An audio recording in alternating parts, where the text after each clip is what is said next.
हमारे YouTube channel में सभी का हार्दिक स्वागत अभिनंदन। आज हम विशेष उपाय एवं योगों के बारे में जानकारी देंगे। हमारे वीडियो के लास्ट तक बने रहिए। अगर चैनल पर पहली बार आ रहे हैं तो वीडियो को लाइक करें, सब्सक्राइब करें और शेयर करना ना भूलें। वीडियो को स्किप बिल्कुल मत करें, पूरा देखें। कुछ विशेष उपाय और योगों के बारे में हम चर्चा करेंगे। श्रावण मास भगवान आशुतोष महाकाल भोलेनाथ शंकर के जो पवित्र दिन चल रहे हैं, इन दिनों हम भगवान भोलेनाथ को प्रसन्न करने के लिए क्या उपाय करें और भगवान भोलेनाथ का आशीर्वाद हमें कैसे प्राप्त हो। चलिए ज़्यादा विलंब ना करते हुए हम कुछ खास योगों पर चर्चा कर लेते हैं। सबसे पहले तो हम उन कन्याओं के बारे में चर्चा करेंगे जिनकी शादी विवाह में विलंब है, रुकावट है, मन चाहे वर की प्राप्ति नहीं हो पा रही है। और लड़कों के बारे में भी यही समस्या है, विवाह में बाधा है, रुकावट है, विलंब है। तो सबसे पहले तो हम उनको राय परामर्श ये देंगे, अपनी कुंडली दिखा करके। हर एक ग्रह का संबंध होता है कोई भी कार्य में अड़चन आना, तो पहले उस ग्रह का उपाय करें। और ये श्रावण मास जो चल रहे हैं, भोलेनाथ को प्रसन्न करने के लिए सबसे अच्छा और सटीक उपाय है। कन्याएं तो 16 सोमवार व्रत श्रावण मास से किसी भी दिन से या किसी भी सोमवार से प्रारंभ कर सकती हैं।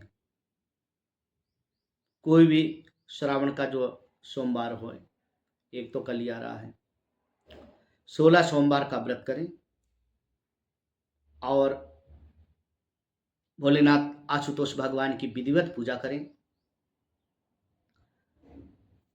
श्रावण मास में प्रतिदिन 2 हल्दी की गांठ चढ़ाएं शिव जी पे, पंचामृत से अभिषेक करें और शिव जी को सबसे प्रिय नांग केसर के दाने होते हैं, 11 नांग केसर के दाने लेकर के शिव जी के ऊपर ओम नांग नागेश्वराय नमः मंत्र बोलकर एक एक दाना अर्पण करें।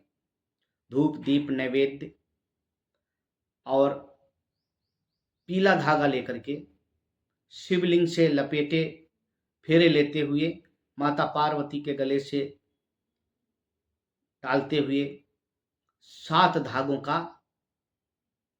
फेरा लगाएं पीले धागे से। 5 हल्दी की गांठ चढ़ाएं, 11 नांग केसर के दाने चढ़ाएं, पंचामृत से अभिषेक करें, दूध दही शहद मधु घी मीठा। अपने श्रद्धा अनुसार माला पुष्प समर्पण करें और संकल्प लें, हे भोलेनाथ भगवान, हे आदिशक्ति जगत जननी जगदम्बा माता गौरी, हमारे विवाह में आने वाली विघ्न बाधाएं, रिश्ते में आने वाली विघ्न बाधाएं, होने वाली विलंबता दूर हो। हम आपका मनन चिंतन पूजन ध्यान करते हुए इस कामना भावना के अनुसार आपकी पूजा करते हैं। और शिव चालीसा का पाठ करें, दुर्गा चालीसा का पाठ करें। 51 बार ओम हौम जूम शाह इस मंत्र का जाप करें। और जो नाग पंचमी आ रही है 29 जुलाई वाली, उस दिन विधिवत पंचामृत से भोलेनाथ का अभिषेक करें और नांग केसर के दाने चढ़ाएं। ओम हौम जूम शाह मंत्र का पाठ करें, बन सके तो एक माला का पाठ करें, शिव चालीसा दुर्गा चालीसा, 5 हल्दी की गांठें और 7 धागे शिवलिंग में फंसाते हुए माता पार्वती के गले से लगाते हुए 7 धागे पीले चढ़ाएं।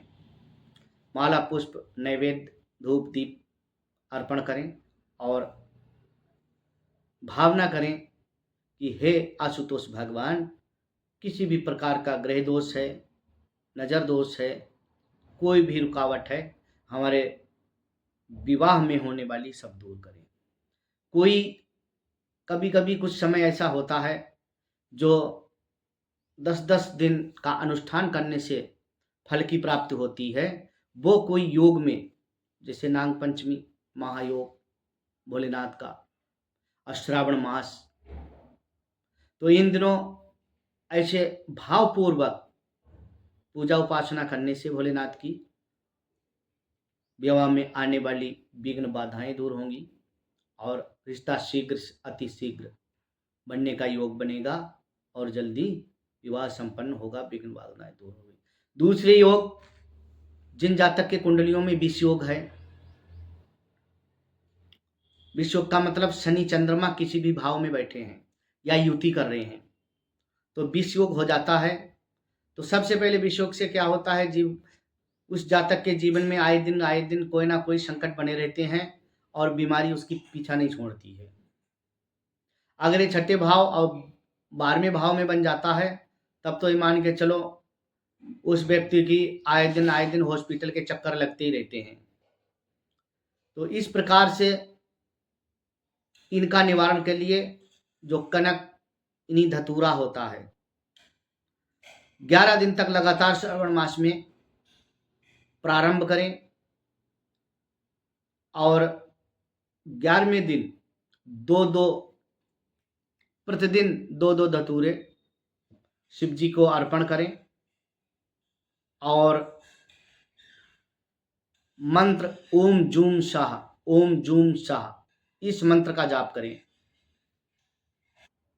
ओम जूम शाह 51 बार मंत्र का जप करें और प्रतिदिन 2 धतूरे शिव जी को अर्पण करें और ओम शम शनिश्चराय नमः का मंत्र का पाठ करें, ओम सोम सोमाय नमः का पाठ करें और संकल्प पूर्वक भगवान भोलेनाथ से प्रार्थना करें, ये हमारी कुंडली में बनने वाला विष योग दूर हो। हे आशुतोष भगवान महाकाल, जैसे आपने पूरे संसार का कल्याण करने के लिए आपने विष अपने कंठ में धारण कर लिया था, हलाल पी लिया था, इसी प्रकार से हमारे जीवन में आने वाली जो विष योग से बनने वाली जो परेशानियां हैं, रोग बीमारियां हैं, विघ्न बाधाएं हैं, आप उसी तरह रोक दें, बंद कर दें। ऐसी हम शुभकामना और भावना करते हैं। श्रद्धा और विश्वास में बहुत बड़ी शक्ति होती है। इस प्रकार से आपकी कुंडली का विष योग दूर हो जाएगा और बने तो शनि और चंद्रमा के मंत्र का जाप विधिवत करा लें। अब हम बताएंगे राहु मंगल अंगारक योग, जिससे diabetes, hypertension, BP low high, कभी कभी हार्ट से भी संबंधित परेशानी हो जाती है। तो इसके लिए पंचामृत का अभिषेक करें श्रावण मास में लगातार और नाग पंचमी के दिन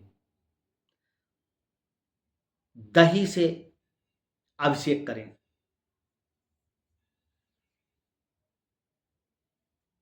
बिल्वपत्र, धतूरा, भांग,